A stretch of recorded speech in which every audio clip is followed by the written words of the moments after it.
Ready to move in premium triplex villas at Bachapalli APR projects.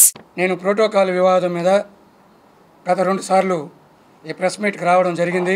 దాని మీద మా మంత్రి మాట్లాడలేక వాళ్ళ భర్త సెలవుమణి గారితో మాట్లాడించింది. ఆమె మాట్లాడకుండా సెలవుమణి అని ఆయన మన స్టేటు కాదు, మా నగరి కాదు, ఆయనకి ఏం సంబంధం అని మేము అడుగుతున్నాం. ఫస్ట్ మేము అడిగేది ఏమంటే, ఏదైనా మాట్లాడాలంటే మంత్రి మాట్లాడచ్చు.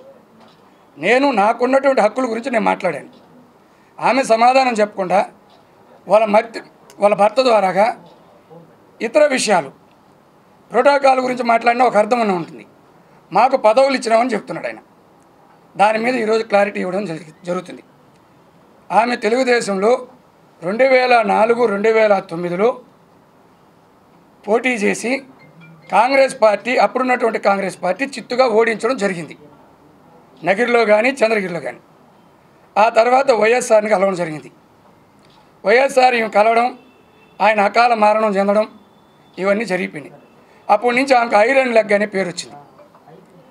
అటువంటి ఐరన్ లెగ్ కలిగినటువంటి వ్యక్తిని మా పెద్దలు ఎవరు, గౌరవనీయులు ఈ జిల్లా మంత్రి పెద్దిరెడ్డి రామచంద్రారెడ్డి గారు అయితేనేమి, వాళ్ళ కుమారుడు మిథున్ రెడ్డి గారు అయితేనేమి, అదేవిధంగా నారాయణ స్వామి, డిప్యూటీ సీఎం నారాయణ స్వామికు చెప్తే మేమందరం కలిసికట్టుగా పనిచేసి ఆమె పుత్తూరు నియోజకవర్గంలో కానీ నగిరిలో కానీ తెలియనప్పుడు మా పార్టీ వాళ్ళందరూ కలిసికట్టుగా పనిచేసి ఆమెని 780 ఓట్ల మెజార్టీతో గెలిపించడం జరిగింది. అప్పుడు కూడా వడమాలపేటలో ఈ 1780 ఓట్లు రావడం జరిగింది. మళ్ళీ రెండోసారి కూడా వడమాలపేటలో 3336 ఓట్ల మెజార్టీ వస్తే ఆమె 2780 ఓట్లతో గెలవడం జరిగింది. 14 నుంచి 19 వరకు, అంటే కరోనా టైం వరకు మా అందరినీ ఎక్కడ చూసినా నాకు అన్నలు 5 మంది అన్నలు నాకు ఈ నియోజకవర్గం ఉన్నారు, ఒక్కొక్క మండలంలో ఒక్కొక్క అన్న ఉన్నాడు అని చాలా ప్రెస్ మీట్లలో అయితేనేమి చాలా మీటింగుల్లో చెప్పడం జరిగింది. అటువంటి అన్నలు నీకెందుకు దూరం అయిపోయినారని నేను అడుగుతున్నా. అటువంటి అన్నలు ఎవరి వల్ల దూరం అయిపోయారు వీళ్ళు?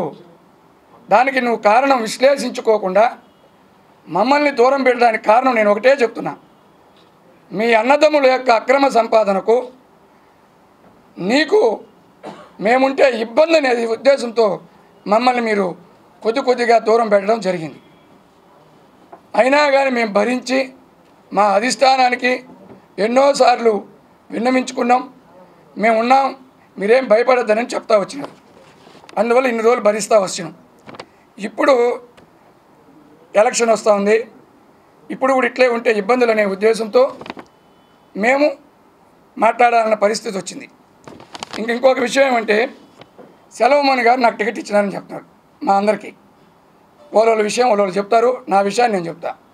నేను 14లో నుంచి 19 వరకు ఉన్నప్పుడు నన్ను ఎంపీపీగా ఉండమన్నారు. మళ్ళీ రెండోసారి మళ్ళీ ఓలే జడ్పీటీసీకి మార్చినారు. నేను వద్దని చెప్పి నేను ఇంటికాడుంటే మా మండలం నుంచి 15 మంది వ్యక్తులను పంపించి మా పార్టీ లీడర్ని నన్ను ఇంటికి దొరికి మధ్యస్థం చేశారు. నేను లేచి గేట్ దాకా వస్తే ఇదే సెలవుమణి చేయి పట్టుకొని లాక్కొని వచ్చి ఏం అలిగిపోతావా అని చెప్పి నన్ను బుజ్జగించి టికెట్ ఇచ్చాడా లేదా అని ఆయన్నే మీరు అడగండి. ఈ విషయంలో ఏదైనా తేడా ఉంటే మీరు ఏం చెప్తే ఆయన ఏం చెప్తే దాన్ని నేను బాధ్యులు. టికెట్ ఆమెకు కాకుండా ఎవరికి ఇచ్చినా, గెలిచే వ్యక్తికి ఇచ్చినా మేము ఖచ్చితంగా పనిచేస్తాం. లక్ష్మీపతిరాజు ఇంట్లో మా కాళ్ళు చేతులు పట్టుకొని మీరు చేయకపోతే నేను ఓడిపోతాను, మీరు చేయండి నేను గెలుస్తాను, మీకేం కావాలి, మీరు 5 మంది పేర్లతోనే, మీరు 5 మంది పేర్లతోనే, మీరు 5 మంది అన్నదమ్ముళ్ళు, మీ 5 మందితో ఏ పని కావాలన్నా ఆ మండలంలో మీ ఇష్ట ప్రకారమే జరుగుతుంది అని చెప్పిందా లేదని ఈరోజు కాణిపాకం వచ్చి సత్యం చేయమనండి. చేతులు పట్టుకున్నారు.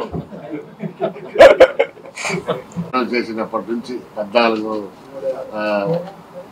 9-14లో కూడా ఏ రోజు వచ్చి నేను ఇప్పుడు చెప్పుకుంటా, నేను సినిమాలో కూడా పెద్ద హీరోయిన్, నేను పెద్ద కోటీశ్వరులని. ఆ రోజుల్లో 50,000కి 30 మెసేజ్లు నా దగ్గర ఉండే, కార్డు అందరికి షేర్ చేస్తాను. అన్న 50,000 పంపించన్నా, ఫ్లైట్ టికెట్ డబ్బు లేదు, వడవలపేటలో మీటింగ్ అన్నా 2 లక్షలు పంపించు. ఈరోజు వచ్చి ఇలా మాట్లాడుతూ ఉంది. ఇట్లంతా మేము పార్టీ కోసం అని చెప్పి జగన్మోహన్ వైఎస్ఆర్ పార్టీ అంటే మన తల్లితో సమానం, నాయకుడు పార్టీ నాయకుడు అంటే తండ్రితో సమానంగా మేము ఈరోజు పార్టీ కోసం ఇందుకు కష్టపడి నా వ్యాపారాలు వదులుకొని కోట్లు ఖర్చు పెట్టి 2 సార్లు గెలిపించుకుంటే మాకు ఇచ్చే గౌరవం ఇది. ఏం మళ్ళా సీట్ ఇస్తే హైకమాండ్ వాళ్ళు ఇస్తే ఇచ్చుకోండి, మేమైతే పనిచేయము, ఖచ్చితంగా ఓడిస్తామని చెప్తున్నాం. మాకంటే పార్టీ కావాలా, పార్టీ ముఖ్యం మాకు. కాబట్టి మీరు దయచేసి సీట్ ఇవ్వద్దని చెప్తున్నాం. నేను అర్థం చేసుకుని హైకమాండ్కు రిక్వెస్ట్ చేస్తున్నాం. దీని గురించి చెప్పాలంటే చాలా ఉన్నాయి, ఇప్పుడు అవసరం ఎలక్షన్ అప్పుడు ఎందుకులండి. నిన్న సలుమణి గారు మాట్లాడినారు, మా వల్లనే పదవి వచ్చింది, మేము అందరినీ లీడర్లు చేసినాం, మేము అందరినీ బాగా చూసుకున్నాం అని మాట్లాడుతున్నారు. అయితే వాడి గమనించిన విషయం, ఆమె 2000 పార్టీలు చేరి ఆమె యొక్క విజయాన్ని కృషి చేసి అన్ని బాగా అనుభవించి ఈ పొద్దు వాళ్ళు చేసిన అరాచకం ఎట్లుందంటే ఎక్కడ పోయినా డబ్బు డబ్బు డబ్బు డబ్బు. మీరు ఒకవేళ మనం సబ్ స్టేషన్ పోయినా 5 లక్షలు కావాలి, 3 లక్షలు కావాలి, 2 లక్షలు కావాలంటారు. అందులో మేమంతా ఎమడ లేకుండా బయట వచ్చేది జరిగింది. ఈ పొద్దు సలుమణి గారు మాట్లాడుతున్నారు, ఈ యొక్క పార్టీలో ఇప్పుడు నా పుత్తూరు మండలం వరకు నేను ఇన్ఛార్జిగా ఉన్నప్పుడు నాకు 64 బూతులు ఉండింది. మేము అందరూ 64 బూతుల్లో కూడా నా దగ్గర మొదటి నుంచి చంగారెడ్డి గారు ఉన్నప్పటి నుంచి నేను నగిరి కాన్స్టిట్యున్సీ కానీ పుత్తూరు కాన్స్టిట్యున్సీలో సగ మండలం పుత్తూరు ఉన్నా కూడా అవన్నీ కూడా నేనే చూస్తున్నాను. నేను రవిశంకర్ ఇద్దరు కూడా చూస్తున్నాము. ఆ పొద్దు నుంచి ఈ పొద్దు వరకు కూడా అన్ని బూతుల్లో మనుషులు కూడా మేము వాళ్ళకి పరిచయం చేసి అందరూ ఆయన చెప్పినాడు మమ్మల్ని పిలిచి కూర్చోబెట్టుకుని వాళ్ళకి డబ్బు ఇచ్చి పంపించినారు. అందువల్ల మాకు ఎవరు తెలియలేదు. ఈ పొద్దు చూడండి మాకు అందరూ ముందరే కనిపిస్తూ ఉన్నారని మాట్లాడతారు. ఆ పొద్దు మేము కానీ పరిచయం చేయకపోతే ఈయనకి ఎవరిని తెలుసుకో, ఎవరిని తెలీదు. ఇతను ఎక్కడుంది, తమిళనాడు, ఇతను కాంచీపురంలో ఉండేది, డైరెక్టర్గా మెడ్రాస్లో ఉన్నాడు. వీళ్ళు అప్పుల్లో కూరకపోయి ఉంటే ఈ రోజు వచ్చి పుత్తూరు నగిరి కాన్స్టిట్యున్సీకి వచ్చిన తర్వాత ఆమె ఎమ్మెల్యే మంత్రి అయిన తర్వాత రెండోసారి ఈ పొద్దు ఎక్కడో మొత్తం సంపాదించుకొని ఈ పొద్దు మమ్మల్ని అంతా ఎక్కువ ఇబ్బంది పెడుతున్నారు. మా యొక్క వర్క్లు కూడా అంటే ఏదైనా చిన్న పనిగా ఎంఆర్ ఆఫీస్ కానీ ఎండిఓ ఆఫీస్ కానీ పోలీస్ స్టేషన్ కానీ ఎక్కడ పోయినా కూడా ఇమీడియట్ ఫోన్ చేసి వాళ్ళకి చేయకూడదు, వాళ్ళకి చేస్తే నేను ఒప్పుకోను అంటే మేము ఏం తప్పు చేసినాము, వైఎస్ఆర్ కాంగ్రెస్ పార్టీకి పనిచేసినాము, ఆమె గెలవడానికి కృషి చేసినాము. ఆమెకి పేరే ఐరన్ లెగ్ని పెడితే మేము గోల్డెన్ లెగ్గా మార్చడం జరిగింది. నేను మున్సిపాలిటీలో నిలిచేటప్పుడు కూడా నేను ఊరికి ఏం నిలవలేదు, దాదాపుగా 10,000 మందితో పెద్ద ఆయన సమక్షంలో చేరడం జరిగింది. ఒకరిద్దరితో కాదు.